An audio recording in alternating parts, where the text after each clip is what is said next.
St. Columba Orthodox Church in Fernley, Nevada is a Western Rite parish of the Russian Orthodox Church outside Russia. Ministering to his people and the community there in the high desert, Father William Bauer also shares with us some lessons learned. Do you have any children? Or nowadays, sometimes they call kids. I prefer the word children. Seems to me kids are baby goats. Sometimes we forget how deep a cultural revolution Christianity has worked on earth. We listen to the media, we think there wasn't any. Most of the time we forget about it precisely because of how deep it is. How many ideas we simply take for granted as obvious and natural when actually they didn't exist until Jesus Christ came along and things changed completely. How about the idea of children? Children? Didn't they have children before? Well, they did, but the idea wasn't the same. Today we think about children as being innocent, vulnerable, beings of particular value, and entitled to particular care. We romanticize them too, their beauty, their joy, liveliness. Our culture says we ought to let ourselves fall prey to our ghouly feelings, and whenever we look at a baby or baby pictures, what could be more natural? We think, but it wasn't always that way. In fact, this view, our view of children, is an historical oddity. If you don't agree, you can go back to the view of children that was the major thought in Europe in the ancient pagan world. Children became people as a result of Christianity. In ancient Greece, which all the elites think are really wonderful, children weren't even persons. Way back then, the entire social worldview was undergirded by a universally held implicit view that society was organized in concentric circles. The circle at the center containing the highest value people, and the people in the outside of the circles had little or no value. At the center of the circle was the what? Adult male. And other people were valued depending on how similar they were to the freeborn.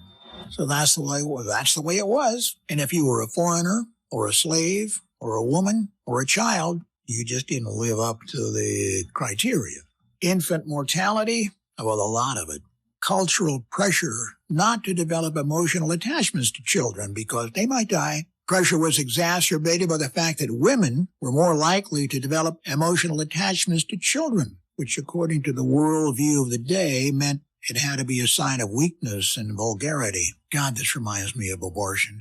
Various pagan authors described children as being more like plants than human beings. And this had concrete consequences, too. People who were fairly well off didn't even interact with their children, leaving them up to the care of slaves. And we've always heard about kings and queens who had nannies who raised children. I have a brother-in-law who does that.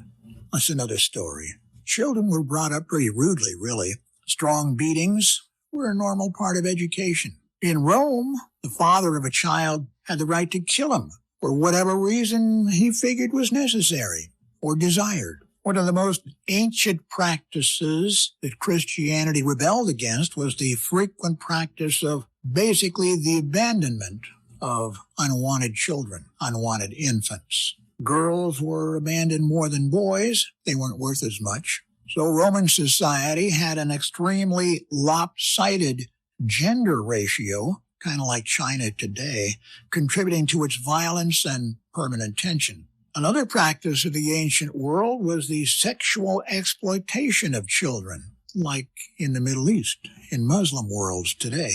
Sometimes it's pointed out that paganism's greater tolerance of homosexuality was evidence of a higher moral virtue. This is looking at the world with some lenses we don't use. The key thing to understanding about sexuality in the pagan world is the ever-present notion of concentric circles of worth. The ancient world didn't even have a lot of taboos. Most sexual acts were okay, as long as they involved a person of higher status being active against or dominating a person of lower status. It means, of course, that according to all the evidence we have today, sexual abuse of children, particularly boys, was real common. Christianity changed this. A lot of people nowadays think Christianity is in the way. Well, we've always been in the way, really. We think we have problems with unjust laws, but then we're Christians. That's why we think they're unjust. That's how Christianity has made our thinking into what it is. And some people don't like that. Pagans. So the world I'm describing was the world that Christianity was birthed in. Christianity came along condemning abortion and infanticide and a lot of other things too. Christianity called attention to children, ascribing a special worth to them.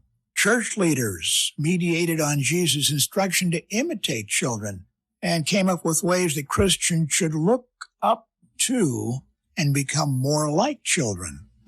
Like everything else about Christianity, it was revolutionary.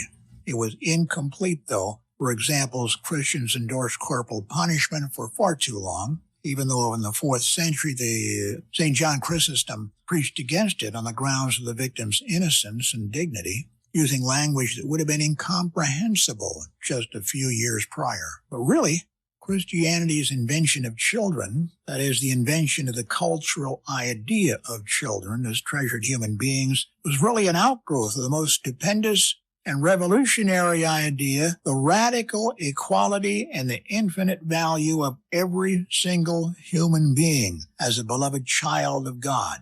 We're all equal, we say, but that's not an ancient idea. That's an idea brought on by Christianity. If the God who made heaven and earth chose to reveal himself as a child, as a slave punished on the cross, then nobody could claim higher dignity than anybody else on the basis of earthly status. A revolutionary idea. And now it's our turn to continue that idea. It's our turn.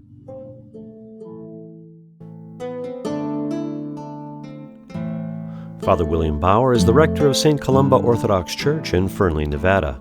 The music you hear is Teller of the Tales by Kevin MacLeod, Incompetech.com, licensed under Creative Commons by Attribution 3.0 license. This has been a Western Rite Radio production. Please find us at WROradio.com.